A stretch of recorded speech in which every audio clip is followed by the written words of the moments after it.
नमस्कार दोस्तों, आज मैं आपको 3 बेसिक फंडामेंटल ऑफ स्केचिंग बताने जा रहा हूँ। बट उससे पहले मैं आपको ये बता दूँ कि आप अगर स्केचिंग करना चाहते हैं या फिर आप कोई भी पेंटिंग करना चाहते हैं तो ये बेसिक फंडामेंटल्स आपके लिए पूर्ण उपयोग हैं। मतलब आप इन्हें अगर अपने यूज़ में लाएंगे और देखेंगे कि ये कैसे वर्क करता है। मैं आपको एक एग्जांपल दे देता हूँ। ये देखिए, ये है, मैंने बचपन में अपना एक पोर्ट्रेट बनाया था, मैं अराउंड 7th और 8th में।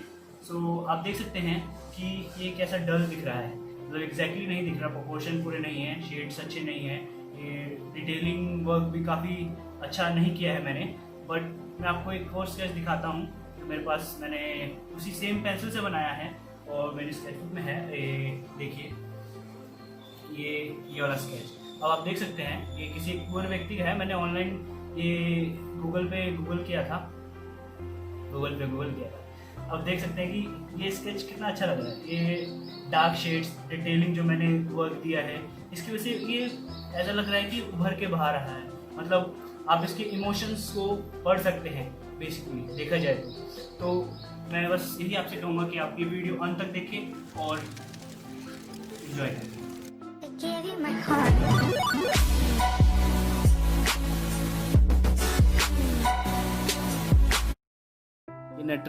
ये अप्सरा प्लैटिनम एक्स्ट्रा डार्क पेंसिल है। ये नॉर्मली अवेलेबल है हर जगह। आप चाहो तो नेटराज पेंसिल का भी इस्तेमाल कर सकते हो। सबसे पहले हम सीखेंगे प्रेशर कंट्रोल में सबसे पहले मैं आपको दिखाता हूँ। जैसे पेंसिल को मैं धीरे धीरे शीट पे चलाता हुआ ले जा रहा हूँ और धीरे धीरे प्रेशर इंक्रीज़ कर रहा हूँ। उससे क्या है, मैं पेंसिल कितनी डार्क लाइन खींच सकती है वो मैं देखना चाह रहा हूँ। और आप देखिए, मैंने अभी प्रेशर थोड़ा ज़्यादा बढ़ाया है। अब मैं थोड़ा और ज़्यादा बढ़ाऊँगा, इससे डार्कनेस और बढ़ती जाएगी। इससे हमें शेडिंग इफेक्ट और लाइटनिंग इफेक्ट में बहुत ज़्यादा सहयोग मिलेगा। अभी देखिए, मैं आपको एक चीज़ बताता हूँ।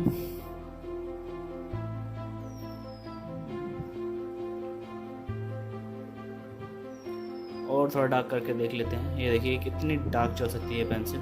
नॉर्मल पेपर यूज़ कर रहा हूँ मैं, जो आपके पास जनरली पड़ा रहता है, A4 और प्रिंटिंग पेपर है। बट आर्टिस्ट लोग दूसरे पेपर यूज़ करते हैं जो एसिड फ्री हो। बस स्टार्टिंग के लिए ये सही है। आप ट्राई कर सकते हैं इस पर डिफरेंट चीज़ें, जैसा इंक्रीज प्रेशर। चलो दोस्तों, अब मेरे ख्याल से हम प्रैक्टिस करते हैं कि एक ही तरह का शेड अगर हमें चाहिए, मतलब प्रेशर हम कब तक मेंटेन कर पाते हैं। तो ज़्यादा प्रैक्टिस करने की ज़रूरत है इसके लिए। तो मैं इसके लिए बॉक्स बना रहा हूँ। सबसे पहले तो हम पेंसिल की नोक जो है उसे थोड़ा क्लियर कर लेंगे, क्योंकि ग्रेफाइट जो है थोड़ा उसका पार्टिकल्स उस पर रह गए होंगे, उससे हमें शेड करने में दिक्कत होगी। तो देखिए, मैं एक ही तरह का लाइट शेड एक बॉक्स में कर रहा हूँ। इसकी हमें प्रैक्टिस करनी चाहिए, क्योंकि हमें कॉन्टीन्यूस एक ही शेड की कभी कभार ज़रूरत होती है।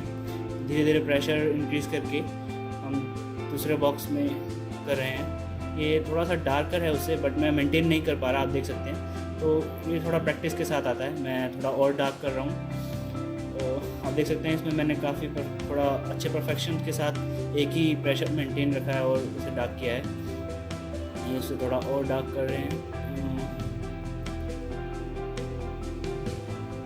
काफ़ी चुनौती भरा काम होता है ये आर्टिस्ट के लिए, एक ही शेड मेंटेन रखना। और आप देख सकते हैं कि इसमें एक इम्प्रेशन आया है। और इस इम्प्रेशन को देख के मुझे एक चीज़ याद आई।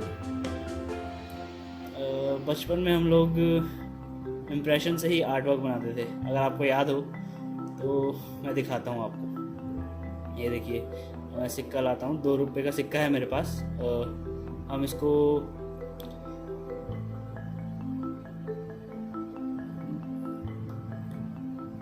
पेपर के नीचे डालते हैं और इसका इम्प्रेशन बनाते हैं और देखते हैं कि ये कैसा बनता है। एक्चुअली पहले जो सिक्के आते थे उनमें मटेरियल ज़्यादा होता था, उसकी वजह से जो वर्ड्स का उभार है वो ज़्यादा होता था, तो वो और अच्छी तरह दिखते थे। अब इसमें ये आपको हल्का हल्का दिख रहा होगा, जो हमारा रुपए का सिंबल है और साथ में 2 लिखा हुआ दिख रहा होगा ये, और साथ ही साथ इस सिक्के की आउटलाइनिंग भी बन रही है। वैसे सच्ची बताऊँ तो देखो, इसमें भी शेड और ग्रेडियंट आ रहे हैं। अगर जहाँ डार्क शेड है वहाँ उभार है, और उभार से हम देख पा रहे हैं कि वो 2 दिख रहा है और वो सिंबल दिख रहा है। अब देखिए, सिक्का थोड़ा ऐसा है। देखता हूँ आपको साफ दिखा पाऊँ। और ये तो कैमरे का फ्लैश आ रहा है। चलो कोई नहीं। चलो ऐसे देख पाए तो ये देखिए, ये आपको 2 साफ साफ दिखाई दे रहा है ना, 2 दिख रहा है। देखिए ये इम्प्रेशन आया है। तो अब हम चलते हैं अपने दूसरे अध्याय पे। दूसरा अध्याय हमारा है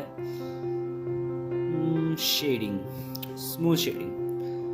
अब क्या बताऊँ मैं इसके बारे में, अभी हम शेड ही कर रहे थे बट वो शेड एक तरीके से स्मूथ नहीं थी। जैसे हमने ग्रेडियंट में काम किया, अब मैं आपको बताऊंगा। अब मान लीजिए आप ग्रेडियंट की तरह शेड कर रहे हैं, पहले छोटा सा पैच भरा, फिर उसके बाद दोबारा से छोटा सा पैच भरा उसी के नीचे सेम प्रेशर के साथ, फिर तीसरा, फिर चौथा। बट इसमें देख सकते हैं कि आप एक लूप होल है, ये पैच एक के ऊपर एक आ रहा है तो उसकी वजह से डार्कनेस बढ़ रही है। तो क्या ये शेडिंग जो है स्मूथ नहीं है। और आपने पेंसिल भी नॉर्मल तरीके से पकड़ी थी, ज़्यादा घुमा नहीं पाए थे, तो थोड़ा पेंसिल पीछे से पकड़िए और कलाइयों पे थोड़ा सा ट्विस्ट दीजिए ताकि वो लंबा स्ट्रोक जाए। जितना लंबा स्ट्रोक जाएगा उतने चांसेस रहेंगे कि आपकी जो शेडिंग है स्मूथ रहेगी और उतना अच्छा और क्लियर तरीके से आप शेड दे पाएंगे। मैं आपको करके दिखाता हूँ। ये देखिए, मैं स्ट्रोक्स खींचने स्टार्ट कर दिए। एक लाइन आप देख सकते हैं थोड़ी सी कर्व जा रही है, बट हाँ ये देखिए सेम प्रेशर के साथ मैं पूरी लाइन को स्मूथली स्वाइप कर रहा हूँ। जैसे घर में आपने देखा होगा, आपकी मम्मी या फिर कभी आपने भी झाड़ू लगाया हो तो आप स्वाइप करते हैं, जितनी दूर से स्वाइप करते हैं उतना ज़्यादा एरिया कवर होता है। सो वैसा ही कर रहे हैं हम यहाँ पर। मैं थोड़ा प्रेशर डाल के कर रहा हूँ, पहले लाइट शेड करेंगे फिर उस पर डार्क शेड करेंगे, ऐसे ही शेडिंग की जाती है ताकि आपके लिए इजी रहे लेटर ऑन दोनों में डिफरेंस कर पाना। और स्ट्रोक भी आपके जैसे हमें अभी ग्रेडियंट वाला स्ट्रोक हुआ था वैसा स्ट्रोक ना हो। तो अभी मैं इसे थोड़ा और डार्क करूँगा, देखते रहिए। ये देखिए अभी ग्रेडियंट टाइप बन रहा है ना, ये मतलब एक कोने पे ज़्यादा डार्क हो रहा है क्योंकि मैंने उसे ज़्यादा स्वाइप नहीं किया। अगर उसे और स्वाइप करता नीचे तक तो वहाँ पर डार्कनेस आ रही है। तो देख सकते हैं कि इसे एक मैंने ग्रेडियंट बनाया और एक स्मूथ सरफेस की तरह लग रहा है, बट यहाँ पर लाइनें स्ट्रोक दिख रही है। अब मैं आपको दिखाऊंगा, अगर हम ऐसे खींचते हैं तो एक एक लाइन का स्ट्रोक दिख रहा है हमें, बट हमें अगर प्रॉपर शेडिंग करनी है तो हमें थोड़ा ज़्यादा सरफेस एरिया चाहिए होगा। तो आप देख सकते हैं मैं अब पेंसिल को इस तरीके से पकड़ के शेड कर रहा हूँ। देख सकते हैं इसमें स्ट्रोक नहीं दिख रहे, लाइनें नहीं दिख रही। हाँ, हालांकि जो पेपर है बीच में वो दिख रहा है क्योंकि प्रॉपरली फिल आउट नहीं हुआ। तो मैं उसका तरीका भी बताऊंगा, देखते रहिए आप। ये देखिए शेड बिल्कुल properly darker to lighter shade जा रहा है।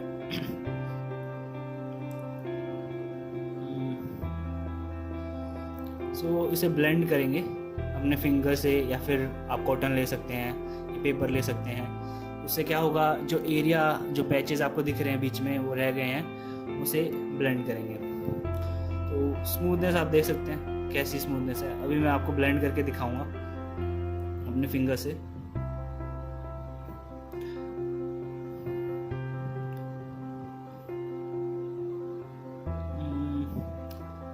ये देखिए ब्लेंड करूंगा तो जो स्पेस वाइट स्पेस थे उसके अंदर भी थोड़ा सा ग्रेफाइट आ जाएगा। उससे क्या होगा, थोड़ा स्मूथनेस बढ़ जाएगी और वो एक पर्टिकुलर शेड की तरह दिखेगा, है ना। इसे ब्लेंडिंग कहते हैं। सो अपना तीसरा अध्याय जो कि है, गेस करिए, लाइट का बिहेवियर, प्रकाश का व्यवहार।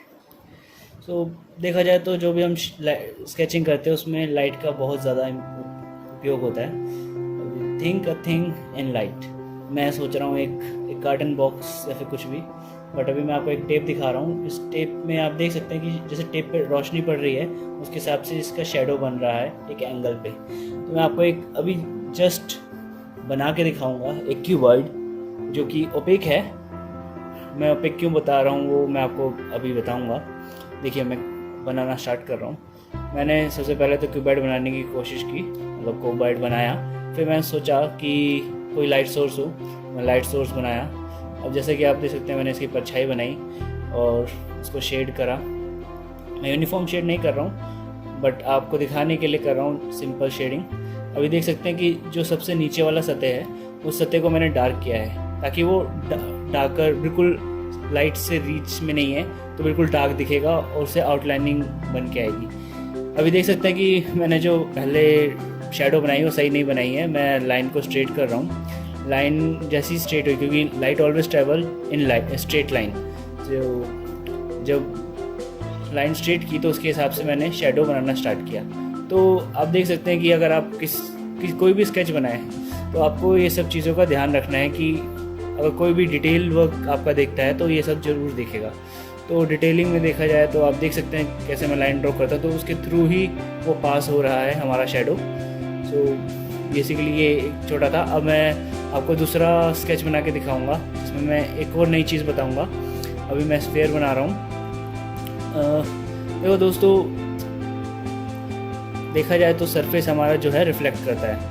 तो अब जब सरफेस रिफ्लेक्ट करता है तो उसका शैडो पे क्या असर पड़ता है। अभी जो मैंने हाथ बीच में लाया, अचानक से कैमरे का रिफ्लेक्शन की वजह से वो अचानक से हमारा ग्लो हो गया था हमारा कैमरा, तो वो मैं दिखाना चाह रहा था। तो अब देखिए मैं स्फीयर बना रहा हूँ। स्फीयर को बिल्कुल अच्छी तरह से शेड कर रहा हूँ, और शेडिंग टेक्निक में मैं आपको लेटर ऑन अगली वीडियोस में बताऊंगा कैसे शेड किया जाता है। बेसिकली आप इधर देखिए कि मैं आपको क्या बताना चाह रहा हूँ लाइट बिहेवियर के बारे में। ये देख सकते हैं जितनी दूर है लाइट ऑब्जेक्ट का पोर्शन लाइट से, उसे मैं उतना ही डार्क कर रहा हूँ। और आप देख सकते हैं इसका शेडो भी मैं स्ट्रेट लाइन के अंदर ही बना रहा हूँ, ताकि ये ऐसा लगे बॉल लोकेशन पे खड़ा हुआ है। आपको बिल्कुल ऐसा लग रहा है कि ये बॉल उभर के बाहर आ गया है। तो मैं आपको बताऊँगा कि यहाँ शेडो कहाँ पर है और रिफ्लेक्शन कहाँ पर है। ये वाला पोर्शन आप जो देख सकते हैं ये रिफ्लेक्शन है एक्चुअली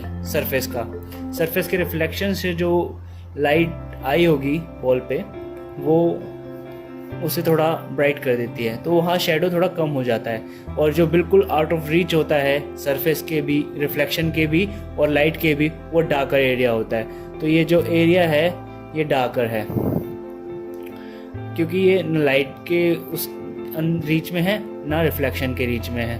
तो इस तरीके से मैंने इसे 3D जो उभर के बाहर आया, आप देख सकते हैं कैसे ये उभर के बाहर आ रहा है। आपको अच्छा लग रहा होगा इसे देखते हुए। आपके सामने बनाया है, बहुत जल्दी बनाया है मैंने। और ये आप ऊपर जो देख सकते हैं पोर्शन, इसे रिफ्लेक्शन कहते हैं। तो लाइट का बिहेवियर, अगर आपको लाइट का बिहेवियर पता है तो आप कर सकते हैं। आशा करता हूँ दोस्तों ये जो मेरा वीडियो है ये आपके लिए नॉलेजेबल रहा होगा। मैं इसके माध्यम से बस आपसे ये कहना चाहता हूँ, अगर आप स्केचिंग करते हो, पेंटिंग करते हो, मॉडर्न आर्ट, एब्स्ट्रैक्ट आर्ट, आप कोई भी आर्ट फील्ड में हो, आप डिजिटल पेंटिंग करते हो, डिजिटल आर्ट में हो, ये बेसिक स्टेप्स हैं जो आपके हर जगह काम आएंगे। मैं दोस्तों ये कहूँगा, आप प्रैक्टिस करते रहिए और धीरे धीरे आपकी कला अच्छी होती जाएगी। अगर आपको ये पसंद आया है तो प्लीज़ सब्सक्राइब करिए और बेल आइकन पे जरूर दबाइए, ताकि आप हमेशा मेरे नोटिफिकेशन पा सकें और कोई भी नई कंटेंट आए तो आप उसे जल्द से जल्द देख सकें।